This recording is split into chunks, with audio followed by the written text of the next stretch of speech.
Pakinggan natin yung sinabi ni Trillanes. Kung ano ba katotohanan itong mga ginawa niya. Oo. Para malaman natin kung ano ang katotohanan ng sinisiwalat ni Trillanes, pakinggan natin mga kabulikat. Panoorin nyo para malaman nyo kung ano talaga ang pakay ni Trillanes sa ating bansa. Kasi ako hindi man gaano kung nimala sa kanya, pero ngayon paniwalaan ko kasi pati si Digong kinulong niya. Pinapakulong hindi si Marcos ang nagpakulong kay Duterte, si Trillanes. Mga magdalo ang nagpakulong sa kanya. Kaya pakinggan natin yung sasabihin ni Trillanes. Yung video niya, panoorin natin.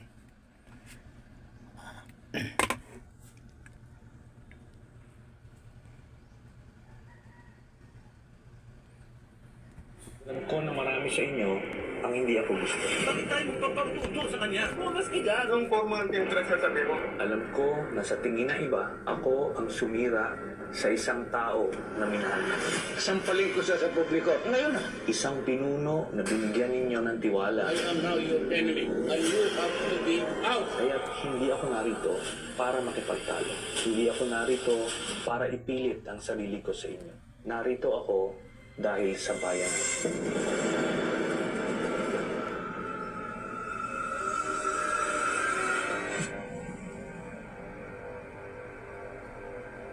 Ilang beses kong tinaya ang buhay ko para mapatunayan ko ang pagmamahal ko sa ating bansa. July 27, 2003, unang nakilala si Lieutenant Senior Grade Antonio Trillanes IV. Isa siya sa mga leader ng mahigit 300 sundalo ng grupong Magdalo na sumugod sa Makati. Pangyayaring tumatak sa kasaysayan at tinawag na Oakwood Mutiny. Ang hiling ko sa inyo ngayong oras na ito ay buksan nyo lang ang isipan ninyo. Hindi ko kayo pipiliting maniwala, pero gusto kong sabihin ito sa inyo. Baka sakaling magbukas ang isip mo. Dahil ang pagmamahal sa bayan, hindi mo pwedeng daanin sa kwentuhan, sa pagpapatawa, sa pagmumura.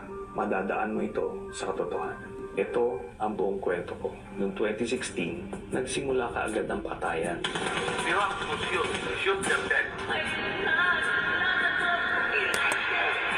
Kami noon sa Senado, sa oposisyon, iniisip namin ano ito nangyayari. Hinihinto ba ito? Kaso araw-araw, daan-daan ang namamatay.